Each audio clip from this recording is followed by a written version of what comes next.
Well, hello there. I am not saying good morning because it's definitely not the morning. It's actually about 6 o'clock at night. But I just wanted to kind of explain what happened today and give you a little play-by-play quickly and a little rundown. So first we started out in the morning needing to pack up our tents. I did not vlog anything this morning because we got majorly rained on last night. There was a massive storm, like just a huge downpour. Here's a little tiny taste of that.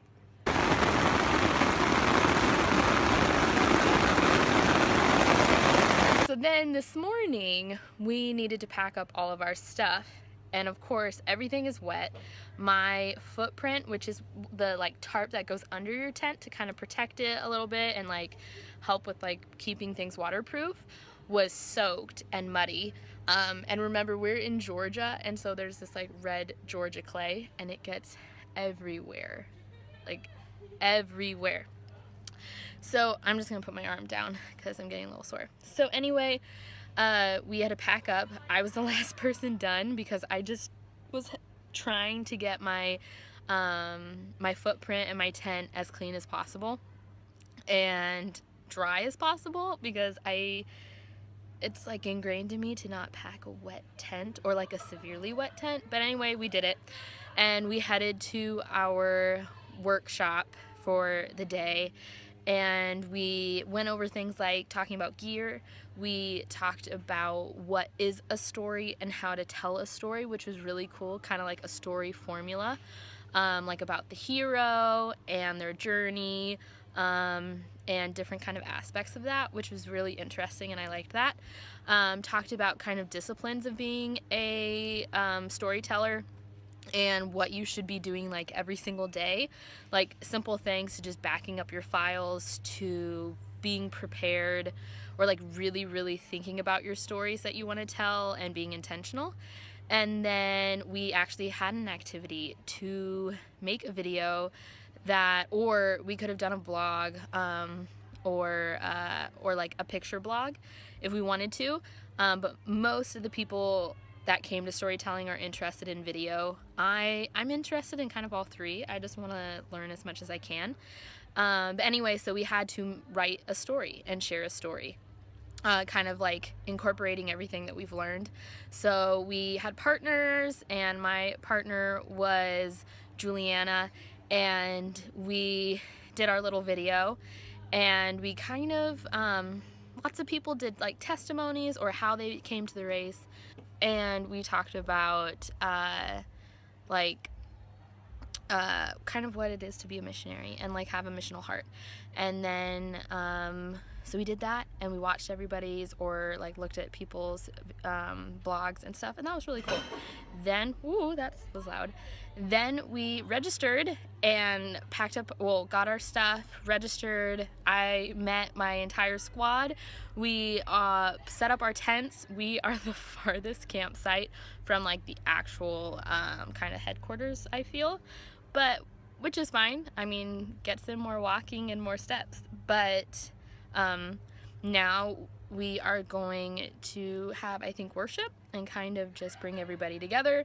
And in the meantime, a few of us from the squad, we were playing cards up here and just relaxing up at the lodge, and so that was fun. But I just wanted to kind of do an intro, and maybe I'll record kind of worship. I don't really know. I'm just gonna go whatever and play it by ear. But just wanted to share kind of what's been happening here today.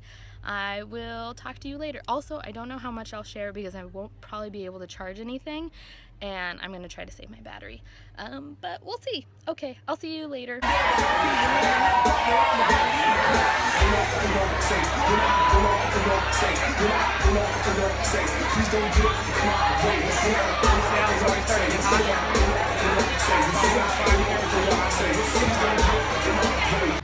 Hey, future Caitlin here.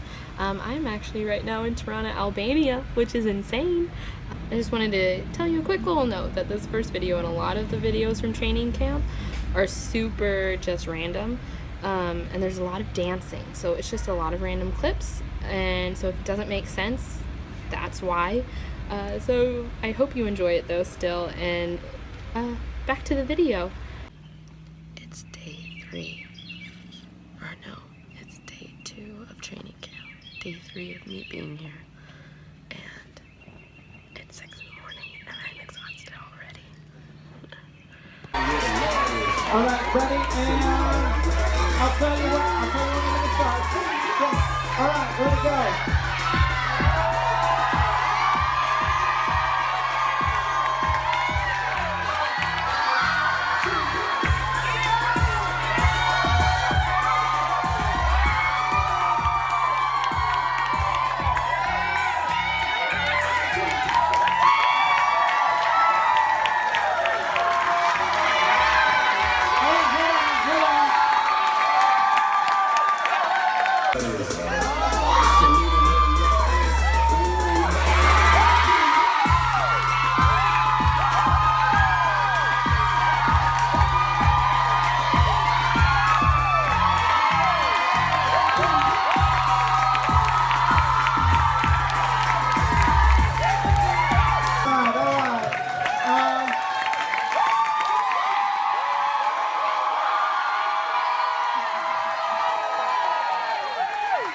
Alright, that was great, but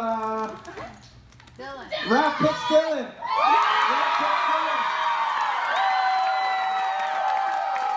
However, for all of your exertion and energy, why don't you guys go see Sam and she'll give you a Coke. If you like Coke. You like Coke?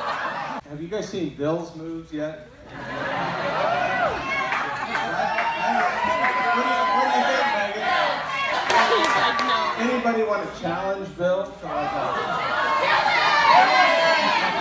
A lot of things I love about racers, and you guys are fresh faces, all new. I'm gonna like memorize all 170 of you. I don't know how I'm gonna do that, but there's so much that I love about racers. One of the things that I love about racers most is that you guys press into awkward places.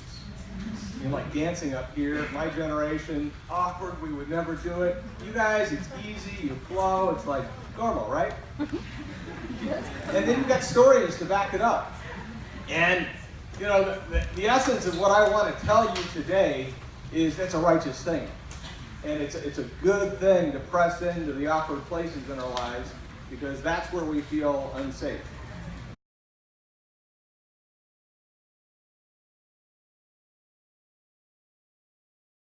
This is a story about a person who grew up in the church. This is a story about a person who lived in fear. I have been a Christian my whole life. I grew up in a Christian home, but I don't have much of a conversion story. I've always believed in Jesus, but I sometimes feel like I don't have much of a story at all. I have never known a life apart from Christ. I was baptized as a baby. I grew up in the Lutheran church. I have always been surrounded by like-minded people, and because of that, I became a closed-minded person. I lived in Korea. In 2015, I was a teacher. It was a transformative experience. I had an awesome community of people, and so when I moved home, it was really challenging and difficult for me to pick back up with that community that I found there. In 2015, I studied abroad in England, and I was introduced to a new world. I was shown the importance of relationships. I learned that I craved people, and I loved learning about their stories and who they were. When I got to know them and their unconditional love for me, my heart was open. So when I moved home, I desired to find a new community, to go out there and talk with others that are kind of in those messier situations. When I got back to the States, I took a look at our church, and I found that instead of building relationships, we were better at building walls. But that's not what Jesus calls us to do. He wants us to live boldly. He doesn't want us to live a life of timidity. And we are called to be disciples, to share the gospel, and to share Jesus' love. He lived his life reaching the unloved and touching them. I want to be a Christian like Jesus, who went to the messier people in the messier places and did messy things to be raw and relatable and truthful. And as disciples, we are called to do the same. We are called to love the unloved, to reach the unreached, to speak to the outcasts and become friends with them. As missionaries and disciples, we are called to break down those walls and rather to build bridges and reach those people. And build a community, because because community is what brings us all together and how we can all share the love of God. My name is Caitlin. I was a guarded person, and now I'm an open person who wants to invite people in. I'm Juliana. I was living in fear, and now I'm living boldly.